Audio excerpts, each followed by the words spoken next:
Uy, bumalik ka. Alam ko naman na babalik ka. Kasi, paano ka makakagalaw pa nang hindi mo nalalaman kung ano nangyari? Nandito na ang mga sagot sa mga tanong na buong gabing ikinalat mo sa utak mo. Pero babala lang, hindi lahat ng gusto mong marinig, yung maririnig mo. At hindi lahat ng inaasahan mong mangyari, yung mangyayari. Kaya handa ka na ba? Itutuloy na natin ang kwento ng... Pinakilala niya ako sa family niya bilang tatay ng bata. Kahit hindi ko anak yon. Sa nakaraang bahagi, sinabi ko sa inyo kung paano ko ginawang tatay sa harap ng buong pamilya ng girlfriend ko. Kahit hindi ko naman ginawa yon. Sinabi ko rin sa inyo yung sagot niya nung tinanong ko kung bakit. Praktikal lang, sabi niya. Para wala akong choice kundi tanggapin ang lahat. Ngayon, ikukwento ko sa inyo kung ano ang ginawa ko para malaman ng totoo. At kung paano ko, sa wakas, tuluyang nakalaya. Simulan na natin.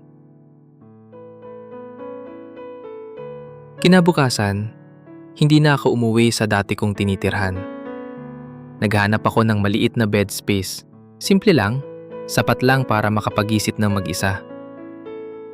Kailangan ko ng espasyo. Kailangan ko ng katahimikan. Kasi paano ka ba makakagawa ng tamang desisyon kung ang isip mo puno ng ingay at gulo?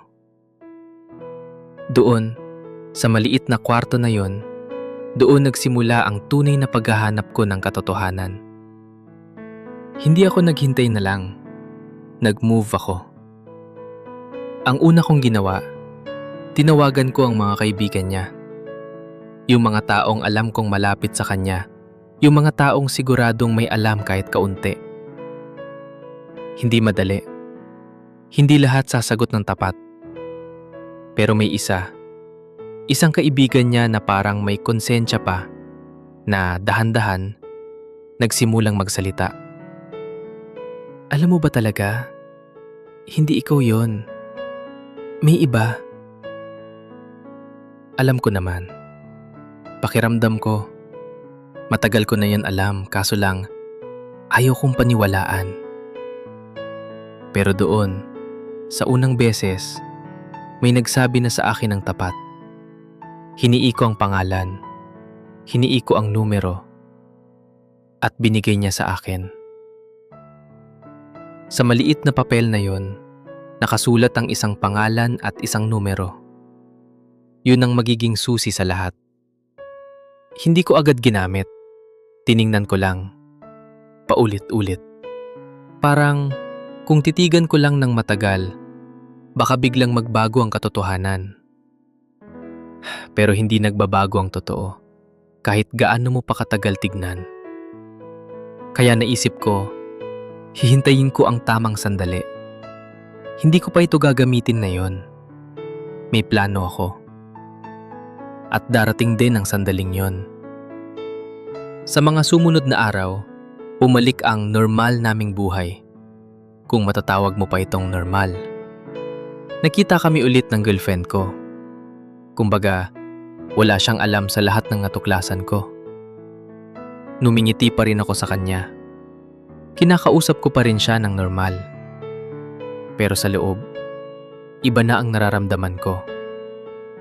Minsan, ang pinakamalakas na pananggalang ay ang kakayahang magpanggap na walang nangyayari habang inaayos mo sa isip mo ang plano. At sa panahong yon, patuloy siyang nagpapabili ng gamit para sa bata. Mga damit, mga gatas, mga bagay na para sa isang batang darating. Bata na sa totoo lang, hindi ko naman anak. Isang araw, sinabi niyang gusto niyang mamili ng mga gamit ng baby. Sumama ako syempre, kasi kung tatangi ako, magtatanong siya kung bakit. At hindi pa panahon para malaman niya ang alam ko. May specific siyang store na gustong puntahan. Hindi ordinaryong pindahan. Mamahalin talaga ang mga paninda doon. Mga branded na damit pambata, stroller, accessories.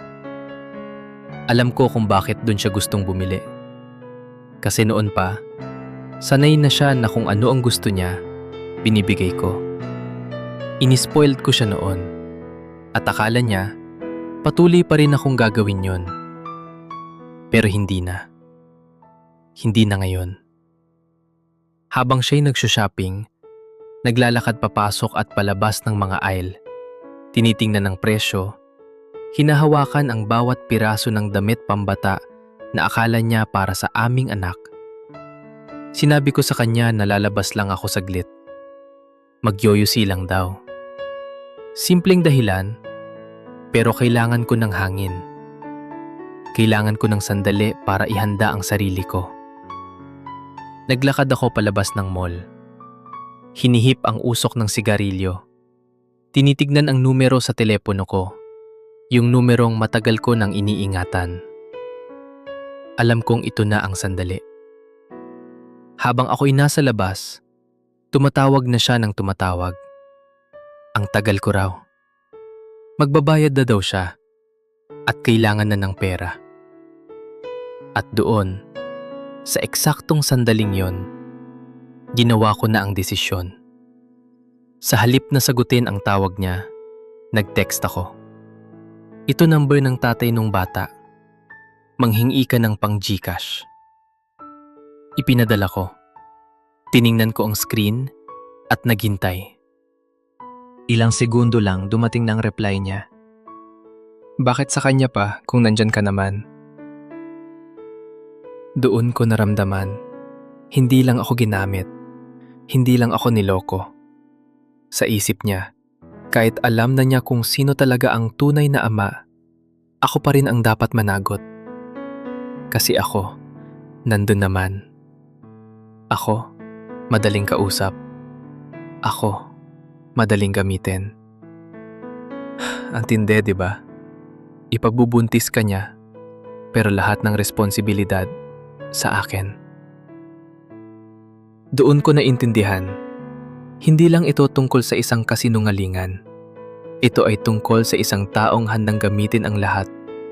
Ang pagmamahal ko, ang pagtitiwala ng pamilya niya, kahit ang katotohanan mismo kung sa tingin niya makikinabang siya. Naglakad ako pabalik sa kotse ko. Hindi na ako bumalik sa loob ng mall. Hindi ko na sinagot ang mga susunod na tawag niya. Sa loob ng kotse, tahimik akong naupo. Hinintay kong huminahon ang sarili ko bago ako magmaneho. At doon, sa katahimikang yon, naramdaman ko, hindi galit ang pangunahing dumadaloy sa akin. Kalungkutan. Kalungkutan para sa oras na nasayang ko. Para sa tiwala na binigay ko. Para sa pamilyang naniwala sa akin. Dayom ang totoo. Sila mismo'y niloko rin ng sarili nilang anak. Pero kasabay ng kalungkutan na yon, may isa ring bagay na malinaw sa isip ko. Kailangan ko ng tuluyang umalis. Pag-uwi ko, isa-isa kong tiningnan ang listahan ng contacts ko. Siya, ang mga magulang niya, mga kapatid niya, mga tita-tito niyang nakilala ko sa Nueva Ecija. Isa-isa. Block. Walang drama. Walang malalim na paalam. Walang paliwanag na kailangan pa. Kasi minsan, ang katahimikan ang pinakamalinaw na sagot. Alam kong wala pa rin kaming breakup na opisyal ang nangyari sa amin. Walang tapos na tayo na sinabi kahit sino sa amin. Pero sa puso ko, alam kong tapos na. Matagal na, sa totoo lang, bago pa man dumating ang sandaling yun sa mall. Minsan, hindi mo na kailangan ng formal na pagtatapos. Kailangan mo lang ng lakas na tuluyan ng lumayo. Ngayong nandito ako, pinagbabalikan ang lahat ng nangyari, iniisip ko, ano ba talaga ang natutunan ko dito? Natutunan kong ang pagmamahal, kapag hindi tapat, ay hindi na pagmamahal. Isa lang itong kasunduan na isang panig lang nakikinabang. Natutunan ko ring ang tiwala ng isang pamilya, kahit gaano pa kadakila, ay hindi ko dapat gawing dahilan para tanggapin ang isang bagay na hindi totoo. Hindi ko dapat piliting patunayan ang aking sarili para lang sa kanilang kasiyahan, kung ang totoo, ako mismo ay ginagamit lang. At higit sa lahat, natutunan kong minsan, ang pinakamatapang na bagay na magagawa mo ay ang huminto, ang lumayo, ang piliin ang sarili mo kahit masakit, kahit malungkot, kahit maraming katanungan na maiiwan. Hindi ko alam kung ano ang nangyari sa kanila ngayon.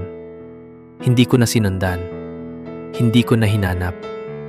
Ang alam ko lang, ako, ngayon, unti-unti nang bumabangon. Buo pa rin ang mga plano ko sa buhay. Yung stable trabaho, yung ipon, yung pangarap na magkaroon ng sariling pamilya balang araw. Kaso lang, ngayon, alam ko na kung ano ang dapat hanapin. Hindi lang kagandahan, hindi lang pagtitiwala ng ibang tao, kundi katapatan. Tunay na pagmamahal na hindi ginagamit ang isa't isa bilang solusyon sa problema. Kasi, deserve nating lahat ang tapat na pagmamahal. Hindi yung ginagamit lang tayo kapag praktikal. Kung nakikinig kayo ngayon, at tayo man ay nasa isang relasyon na parang laging may kulang, na parang laging may itinatago, makinig kayo sa sarili niyong pakiramdam. Huwag niyong hintaying maging kasing tindi ng kwento ko bago kayo kumilos. At kung sa ngayon, kayo man ay dumadaan sa parehong bagay, alam niyong hindi kayo nag-iisa. At alam niyong may lakas kayong kailangan, kahit pakiramdam niyo wala. Salamat sa pakikinig sa kwento ko, ang buo mula umpisa hanggang sa katapusan. Kung may natutunan kayo dito, o kung may kwento rin kayong gustong ibahagi, malaya kayong mag-iwan ng comment. Ingat po sa inyong lahat. Hanggang sa muling pagkukwento.